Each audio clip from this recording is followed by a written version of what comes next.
তা হ্যালো বন্ধুরা, তা তোমরা কেমন আছো? তাই যে মাছটা তো নিলাম, তা মাছলা তো আইলো আমাকে বাড়ির এনে।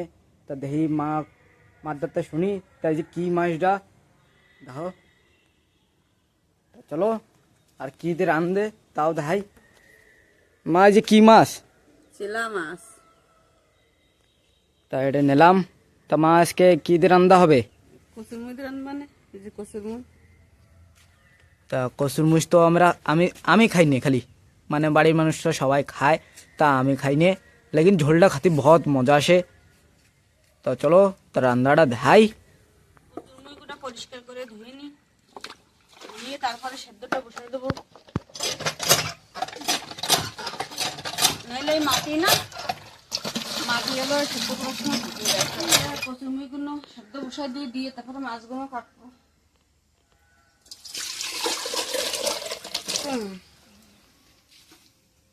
সেদ্ধটা হতে থাক, মাছগুলো কাটিনি। চিলা মাছ তো, চিলা মাছগুলো এনে হালকাভাবে এইভাবে চেঁচি নিলে রেস্টটা উঠে যায়। রেস্টগুলো এইভাবে উঠিয়ে হালকাভাবে চাচলে উঠে যায়, এর বেশি এস্টে হয় না। কাটি মাছগুলো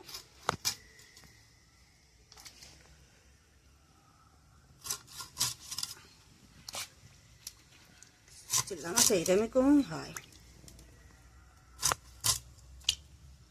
মাছগুলো ধুয়ে নি, ধুয়ে পরিষ্কার করে নি, ধুয়ে পরিষ্কার করে নিয়ে তারপরে কচুর মাছগুলো সেদ্ধ হয়ে যাক। দাও তা আলু গাছ ধাও, তাই আলু গাছের রেসিপি মানাতি খাবো। কোনোদিন মানাতি খাবো এই রেসিপিটা, আলু গাছ আলু পাতার রেসিপিটা। এই ধাও। তা বাবা এই যে সবজি লাগাত হয়ে গেছে, মেলা করছু। এই পাশে আলু রয়েছে। তা আমি তো বানাই হিন্দি ব্লগ, আর আমার মার বানাই বাঙালি রান্নার ভিডিও। তা চ্যানেলটা ওই দাও মা ধনে পাতা উঠোতে। তা ধনে পাতাটা উঠোতে গেল, তা যে আমি ভিডিও বানাতে চলে আইছি। তা দেখি কিরম হয়েছে ধনে পাতাটা। দাও এরম হয়েছে, ঠিক রয়েছে। আর এই যে গাঠ কপি, পেঁপে, ঝাল, আর ওইদিকে বেগুন, পালং শাক, মূলো, রসুন, আর এই যে আনারস গাছ, আর ওই যে ওইদিকে আলু গাছ, আর এই যে চানা শাক, আর এই যে কি গাছ মা? মেথি শাক। মেথি শাক। এদিকে পালং শাক। এই যে এ দাও আদা গাছ কোন দিন দিয়েছ তোমরা? দাও আদা গাছ। এই যে ওই যে হলদি গাছে দেখুনি, তা হলদি গাড়িটা দেখি নাও। চলো তা মা হচ্ছে এইটা ধুতে গেছে, মানে ধনিয়া পাতাটা ধুতে গেছে।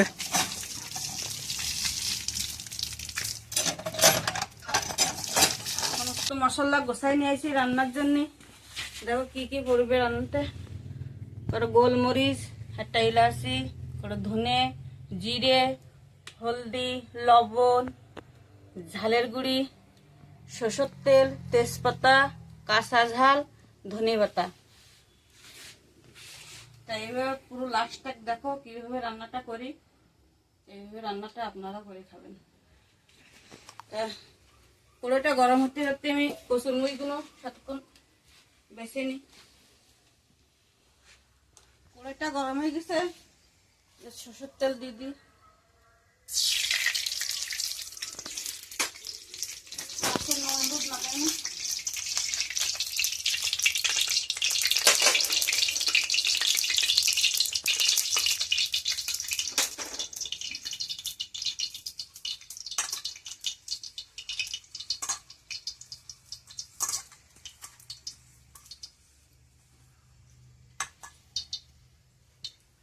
দিয়ে দিই, মাছ গরম হয়ে গেছে।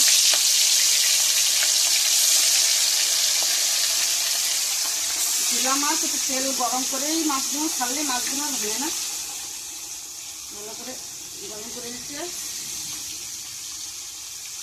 অল্প অল্প করে ভাজবো, কিন্তু নরম মাছ।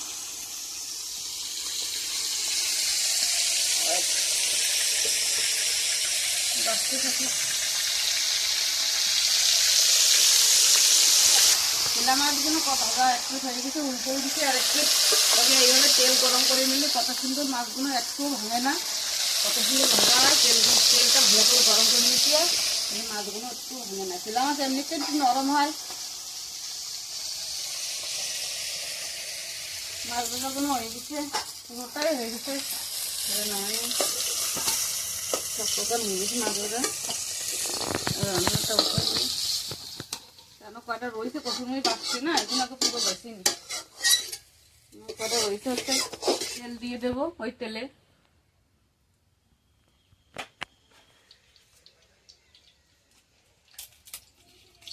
তেজপাতা,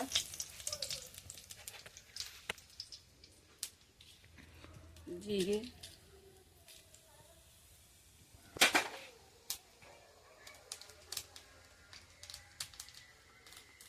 কাঁচা ঝালগুলো দিয়ে দিই।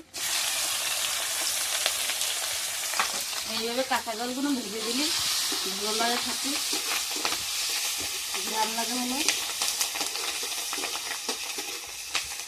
যে কোনো তরকারিতে কাঁচা ঝালগুলো এইভাবেই ভেজে দেবো, ভালো লাগে। পছন্দ করে ঢেলে দিই।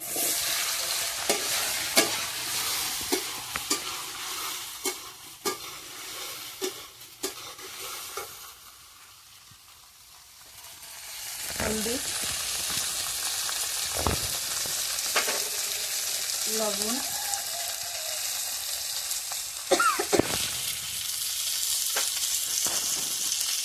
ধনের গুঁড়ি সব দিক দিয়ে দেবো।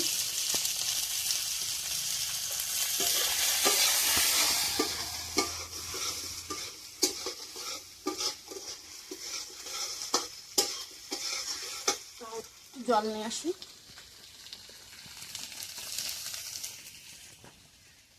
মশলাটা হয়ে গেছে, এটা জল দিয়ে দেবো।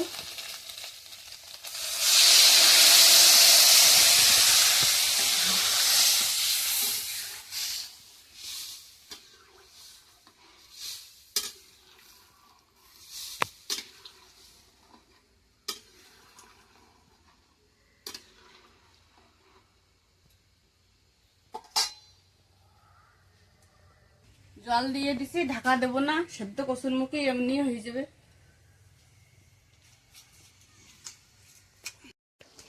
তরকারিটা ফুটিয়ে উঠেছে, এবারে মাছগুলো দিয়ে দেবো।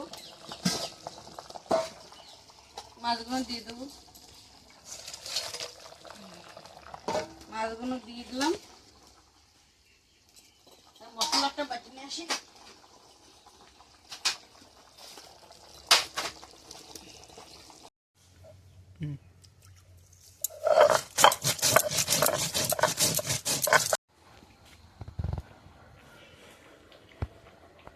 হয়ে গেছে, এবার তুলে নি।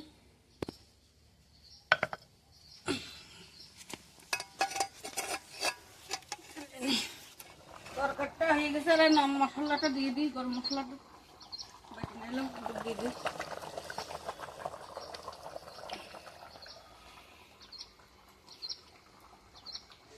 তরকারি হয়ে গেছে,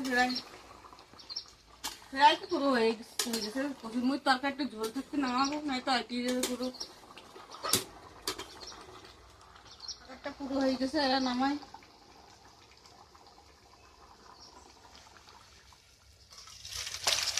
ঝোল থাকতে নামালাম, নেতে কচুর মুখ আইটি যাবে পুরো। এরপর ধনের পাতা কটা ছড়াই দিই।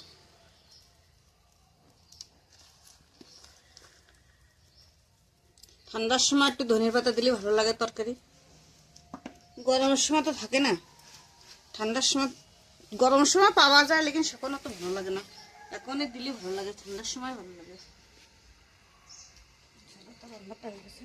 রান্নাটা তো হয়ে গেল, এই দেখো রান্নাটা হয়ে গেছে। তাই এইভাবে আপনারা রান্দি খেয়ে দেখবেন, যদি ভালো লেগে থাকে চ্যানেলটা সাবস্ক্রাইব করবেন, লাইক করবেন, আর এইভাবে আমার পাশে বেঁধে থাকবেন। ধন্যবাদ ভিডিওটা দেখার জন্য, ধন্যবাদ।